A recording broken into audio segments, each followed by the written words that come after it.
जी देखिए, अभी तक कोरोना वायरस जो कोविड-19 डिज़ीज़ उत्पन्न कर रहा है, उसके अगेंस्ट में इफ़ेक्टिव वैक्सीन की डेवलपमेंट नहीं हो पाई है। इफ़ेक्टिव वैक्सीन आने में कम से कम 9-10 महीने का समय लगने की संभावनाएँ हैं। कोरोना वायरस कब खत्म होगा और कब भारत कोरोना वायरस से मुक्त होगा? ये सवाल इसलिए क्योंकि डब्ल्यूएचओ ने कहा है कि पूरी दुनिया को कोरोना वायरस के साथ रहना होगा।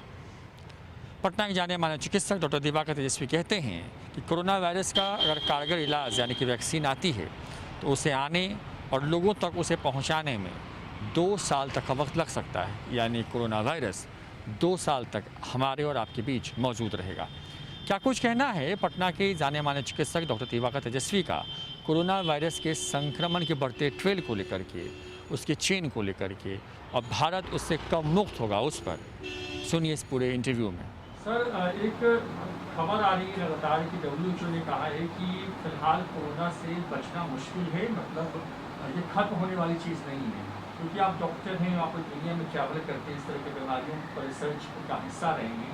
क्या सच में ऐसी स्थिति है दुनिया के सामने कि कोरोना फिलहाल हमारे आपके बीच से नहीं जाने वाला? जी देखिए, अभी तक कोरोना वायरस जो कोविड-19 डिज़ीज़ उत्पन्न कर रहा है, उसके अगेंस्ट में इफ़ेक्टिव वैक्सीन की डेवलपमेंट नहीं हो पाई है। रिसर्च चल रहे हैं और ह्यूमन ट्रायल फेज में भी आ गया है। 4-5 वैक्सीन कैंडिडेट बहुत आगे बढ़ चुके हैं, लेकिन अभी भी इफ़ेक्टिव वैक्सीन आने में कम से कम 9-10 महीने का समय लगने की संभावनाएँ हैं, उससे भी ज़्यादा लग सकती हैं। और इफ़ेक्टिव दवाई भी नहीं है अभी इसकी उपलब्ध। तो ऐसी स्थिति में चूँकि रेस्पिरेटरी वायरस एक से दूसरे में बहुत तेज़ी से ट्रैवल करता है, तो निश्चित तौर पर ये वायरस हमारे आपके बीच में रहेगा, समाज के बीच में रहेगा ये वायरस। और इस चैलेंज को फेस करने के लिए इम्पॉर्टेंट है कि हम सब लोग अपना बचाव करके रखें। जिस बचाव का इंटरवेंशन जो प्रूव्ड आया हुआ है उसमें है कि सोशल डिस्टेंसिंग मेंटेन रखें, मास्क का प्रयोग करें सभी लोग, और हैंड वॉशिंग, हैंड हाइजीन का प्रयोग करें। रेस्पिरेटरी हाइजीन मतलब यत्र तत्र न थूकें और अपना कंट्रोल पे रखें जब तक कि इसकी इफ़ेक्टिव वैक्सीन नहीं आती है। तो ये भी तय बात है कि अभी साल 1.5 साल कम से कम, अगर इफ़ेक्टिव वैक्सीन आ जाता है, फिर पूरा वैक्सीनेशन होने में, हर्ड इम्यूनिटी डेवलप करने में, कम्युनिटी को इम्यूनिटी डेवलप करने में समय लगता है। तो साल 1.5 साल तो कम से कम इस वायरस के साथ ही जीना है, और इस वायरस के साथ जीते हुए इससे बच के रहना है, और इसका फैलाव ज़्यादा ना हो पाए इसका ध्यान रखना है। सर, तो क्योंकि आप कह रहे हैं साल 1.5 साल का वक्त लगेगा, तो अभी जो क्योंकि हम जो लॉकडाउन चल रहा है देश के अंदर में, तो ये लॉकडाउन फिर बहुत कारगर तो होगा नहीं। देखिए, लॉकडाउन का जो साइंटिफिक रीजनिंग है कि वो ये है कि एक बार में रेस्पिरेटरी इलनेस इतनी ज़्यादा समाज में न फैल जाए कि हॉस्पिटल और हेल्थ केयर सिस्टम पर बहुत ज़्यादा बर्डन हो जाए।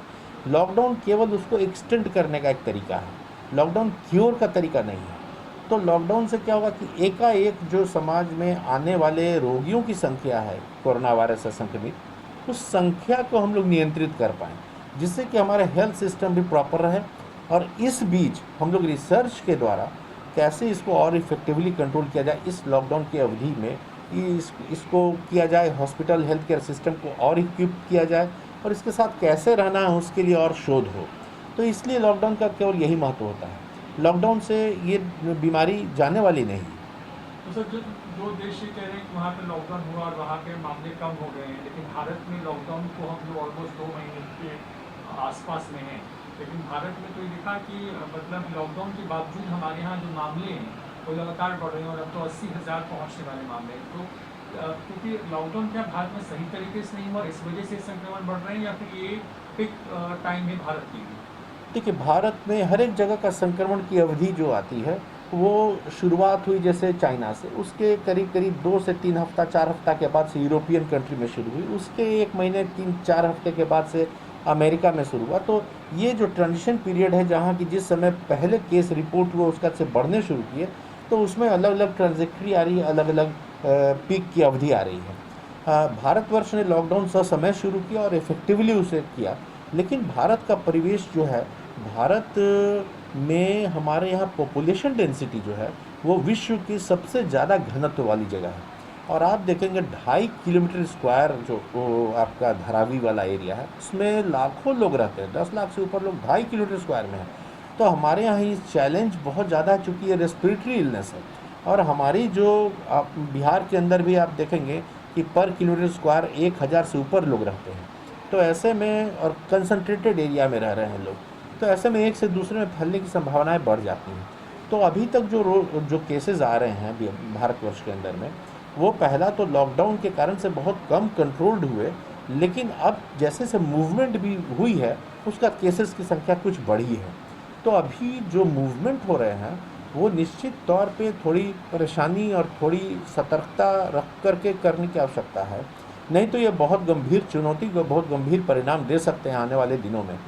तो जो मूवमेंट माइग्रेशन इतनी इतनी लाख लाख लोगों की माइग्रेशन इस बीमारी के बीच में होते जा रही है, तो उसमें अति सतर्कता पूरे सिस्टम को रखना है और जनता को भी रखना है, नहीं तो ये और गंभीर स्थिति में और परिवर्तित हो सकता है हमारे देश में, और बहुत गंभीर चुनौती दे सकता है आने वाले दिनों में।